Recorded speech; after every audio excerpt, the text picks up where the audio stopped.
Hello everyone, my name is Paulo Alves and on this video series we'll be building a web app for expenses control from scratch using Angular for the front end, Nest.js for the back end and Firestore as the database.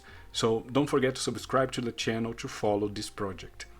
In the previous videos we started building the sign-in page. We have worked on the routing and on the design of it.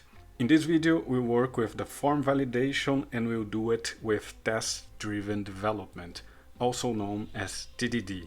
So let's start. The first thing you may notice here is that I changed the design. So background is white now and everything else is going to green. In the previous videos, it was the opposite. Background was green and everything else was going to white. I just did some trials here and I think this looks actually better. So let's get to the video. TDD means test-driven development, so it basically means that we are gonna build our tests first and then we are gonna make the actual code for our app. So all the unit tests we are gonna do are gonna be inside of the spec.ts file, and these tests are specifically for the sign-in component for the sign-in page. So first thing we are gonna do now, let's run our tests. I'll execute npm test and our tests will start running. Okay, we have an error in the app component test, and this error is happening because we have a describe that doesn't have any tests inside of it. So for now, I'm just gonna select everything and comment and save it. All right, we got rid of that test, so we have right now a test for the signing component, which is this should create. But this test is basically unnecessary. It doesn't test anything. It actually tests if our test is running. So let's just remove it and create a real test. So the first thing we are gonna implement is if the email is empty, then the recover password should be disabled. If it's invalid, the recover password also should be disabled. If email and password are invalid, then the login button should be disabled. So let's start with the recover password button. Okay, so I'll create a test that given form when email is empty, then recover password button should be disabled. Okay, this is my test. I'm gonna create an expectation here that will clearly fail just for us to see an error happening. That's how you should start your tests, with an error. So after I save, we're clearly gonna have an error. Yes, we have it there. So now let's make this test pass. Actually, I'll make a real expectation right now. So let's do it. I'll create an attribute called page, which will be of the type any. And to this page, I'm gonna give the value of a fixture dot debug element dot native element. All right, so what am I doing here? This attribute here, this page, it will contain all the elements inside of my component, of my sign-in component. So all the elements here will gonna be inside of this. And we use it in order to query our page, to query our component and see if the things we expect are there. So I'm gonna expect here, I'm gonna show you better in a few seconds, but I'm gonna just expect here that our page, when I query for the selector with the test ID equal to recover password button, and I check it, if it's disabled, then it should be disabled.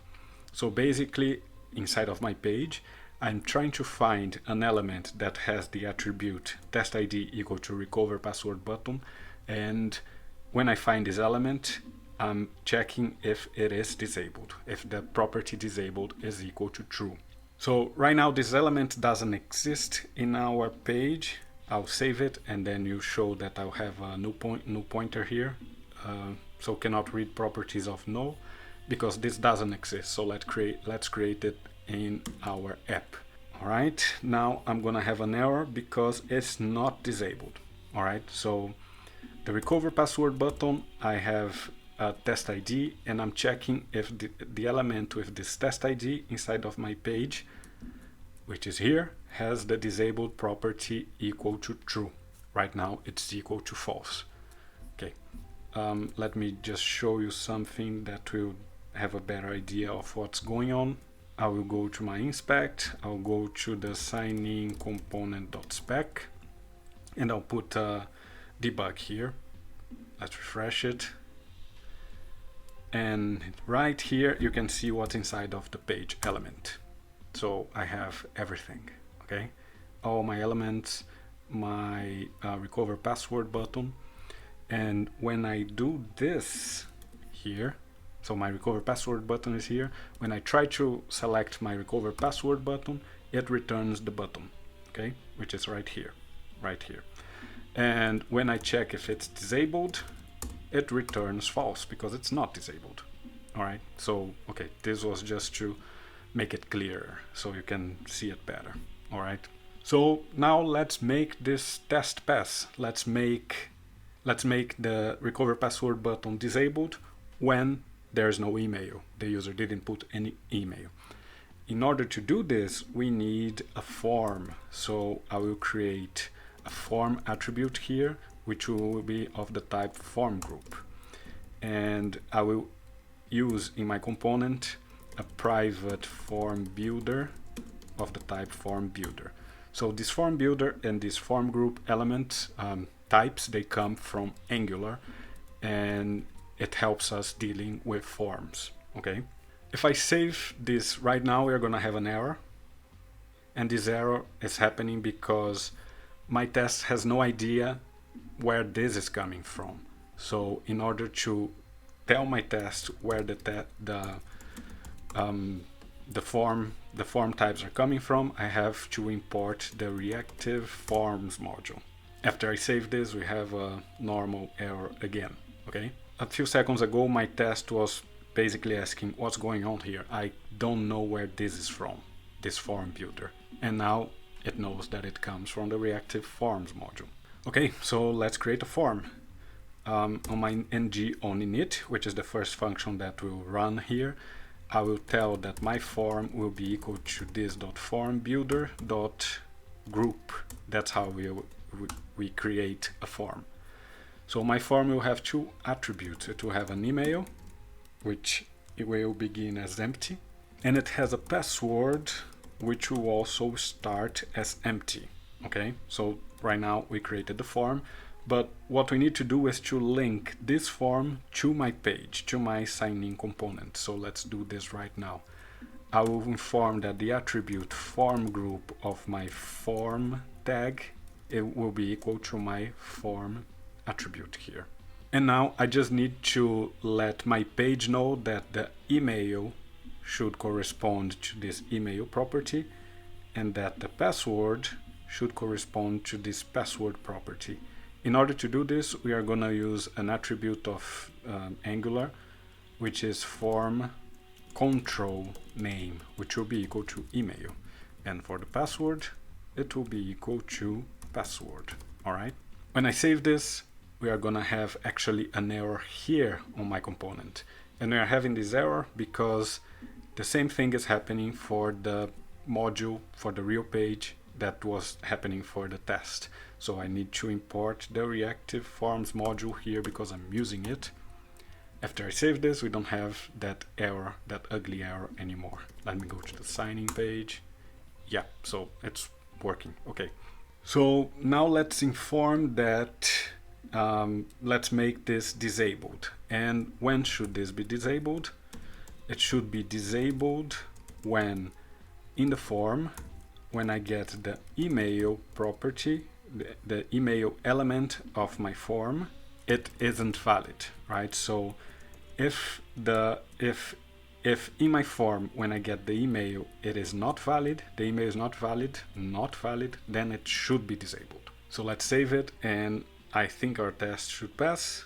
Actually, no, sorry, it shouldn't pass. And it shouldn't pass because there's no place we are informing that this email is required.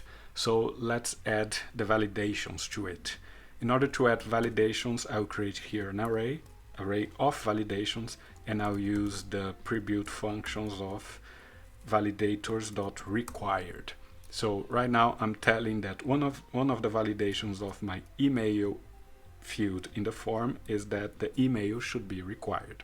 After I save this, our test should pass. And it did, it passed. Let's test it on the real app. All right, this is just missing an exclamation mark here. Okay, it was complaining that maybe this doesn't exist. So I'm informing that with this exclamation mark that this will exist for sure. So, okay, so if I have an empty email, this is disabled. If I have anything on the email, this is enabled. Okay, so let's validate that the email should be an actual email, not just anything. So I will create a new test, and given form, when email is invalid, then recover password button should be disabled also.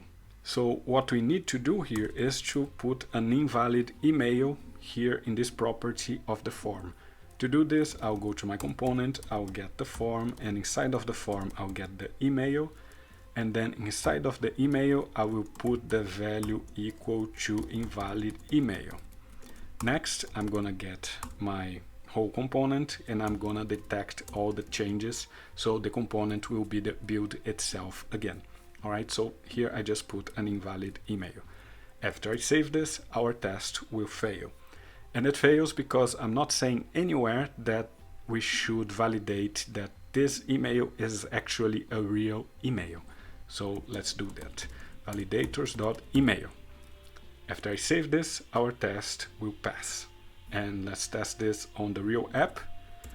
If I have nothing, this is disabled. If I have an invalid text, this is disabled. If I have a valid email, this is enabled. Pretty cool. Let's move now to the next thing I'm gonna test is given form when email is valid, then recover password should be enabled. All right. And so instead of saying that it should be disabled equal to true, I'll inform that disabled should be equal to false. After I save this, we have an error. And we have an error because my email is still invalid, so I'm gonna put a valid email here, and then this test will pass. Cool. Let me just copy this and put it here just to make sure that our email is empty, okay? And then I'll save it and everything keeps passing. All right, we can see that we are repeating too much this given form everywhere. So I'll just create a describe here, a describe element, and I'll put it here, given form, and I'll copy all of this and paste it inside, and all of this here can just disappear. So given form, and then I don't need to repeat this all the time. All right, and we have the structure here, signing component, given form, and then the actual test. Let's now do the login button. So given form, when email is empty, then login button should be disabled. Here I'm gonna change it to login button. Email I'll put as empty, okay, and disabled should be true. So I'm just gonna now put the test ID, the attribute here, so we can identify the login button. After I save this, our test should fail. And it's failing because I'm not checking everything in my login button. All right, so let's do some check-ins. Let me just make this better, and I'll inform that the login button will be disabled if the form is not valid. Okay, if the form is not valid. Here we are checking for the recover password button, we are checking if the email is valid. For the login button, we should check if the whole form is valid, so email and password. After I save this, our test should pass. Okay, so let's go to the next text. So when email is invalid, then login button should be disabled. I'll put an invalid email here and it should be disabled. All right, so save it and our test also passes. So this is the validation for the email. We have to validate also the password. So I'm gonna create a new test here. When password is empty, then login button should be disabled. So I'm gonna put here, check the password. So I'm giving an empty value to the password and checking that the login button is disabled. After I save this, our test should fail.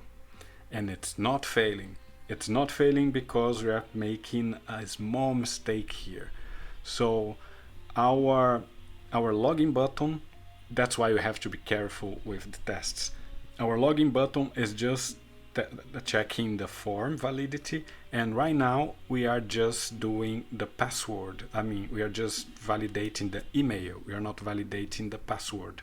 So here the email is empty, and because the email is empty, the login button is disabled. All right, but we could actually miss this problem here because on the next test we are gonna actually see the error. So when password is valid, let's say when password is not empty, to be more clear, then the login button should be enabled. So this will be false, and let's put any password here. After I save this, we have an error. So let's make the password required also. All right, so I'm just gonna create a list of validators, but we will have only one, which is the required. After I save this, our test continues failing. And why does it continue failing? Because even though my password is valid, it's not empty, my email is empty. So we are having a problem with the email here. To overcome this error, what I'm gonna do is to put here a valid email, valid@email.com. After I save this, then our test passes. But we can realize that these two other tests are having kind of the same problem. Here, what's happening is that the email is being, not two other tests, this test is having kind of the same problem. What's happening is that the email is already invalid, so the button will be disabled, right? It doesn't matter here the password. If I even remove it, the test will pass. So this is a weak test. Let's make it better by adding the correct email. I'll save this. And the same thing is happening with my other two tests. I'll just need to put any password here to make those tests actually better when I'm testing the login button. So let me save this, and all my tests should be passing right now. Okay, so let's test this in the app. I'm gonna put when the email is empty, we have an error here. When the password is empty, we also have an error in the password. We can see because it's red. If I put anything on the email, this is still an error because it's not a real email, and these two buttons are still disabled. I'll put any email, and we have the recover password enabled now. And if I put anything on the password, the login button is also enabled. All right, cool. So we implemented the form validation with TDD. Next thing we're gonna do, let's put an error message here so the user actually knows what's going on. All right, so in order to do this, I don't actually remember, so let's go to the material Angular and check how it's done.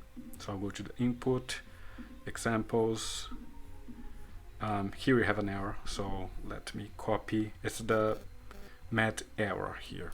All right, so inside of the form field, I'll put the met error.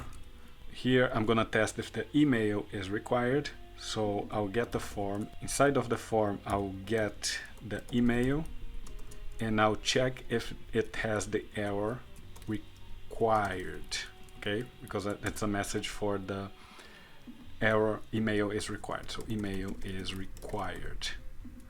Let me save this, and let's test it in the app. If I don't have an email, I have the message email is required. Cool. Let's do the same for the email is not valid, it's invalid. If I have inside of my email attribute the error email, then email is invalid will show up. So let's test it. if it's empty, email is required. If I put any value, email is invalid. If I put a real email, I don't have any errors. Let's do the same for the password. I'm just gonna copy this and paste. Password is required if in the form we have the password element with the error required. I'm gonna save this and let's test it. Any email is invalid. Email is correct, but now email is invalid. Now it's correct. Password is required. Password is okay. Let me just add some spacing here because it is too close, right? When the email is all right. So what I'm gonna do is I'm gonna get the mat form field, and I'll add for the mat form field a margin bottom of 10 pixels.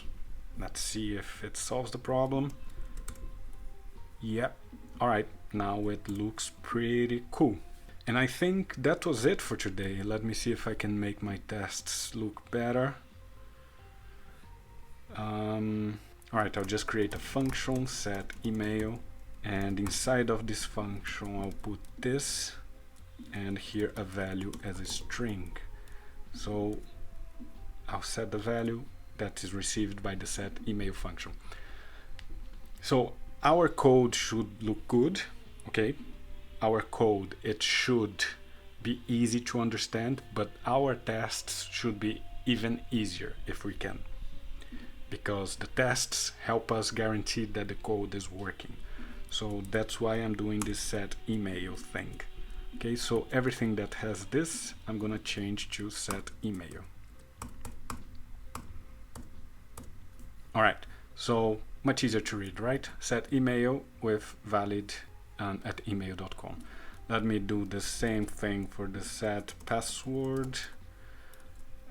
Password here, and then I'll replace this almost everywhere. All right, set email, set password. So I don't need this fixture.detect changes anymore because I'm already doing it on each of the functions. Much easier. I'll also put this in a function. So it's a function recover password button. It just returns the recover password button. Let me replace now. Yep. And I'll do the same for the login button. It's a function that returns the login button. And now let's replace this.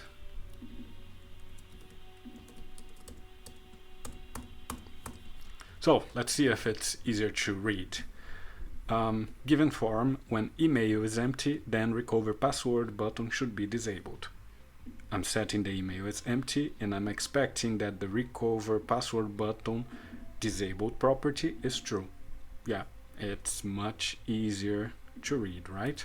And I think that's it for today. I hope I didn't forget anything. Let me save it and let's commit to GitHub. So I will add to my commit, and then I will put signing page validation, form validation as the comment. I will do the commit, and now I'll sync the changes. So in a few minutes it will be available on our expenses control app. Sign in. It will be available right here because we implemented in one of the videos the continuous delivery, so it will take like 4 minutes after this that it will be available, and all of you can see it here in this link. All right, and I think that's it for today. For the next video, what we are gonna do is we're gonna talk about Firebase authentication, and by the end of it, maybe on the next video or on the other video after that, we are gonna do a real login. Okay, so all the links and references of this video will be on the first comment on the video, together with our Discord server invite. Don't forget to subscribe, leave comments in below, and see you on the next video.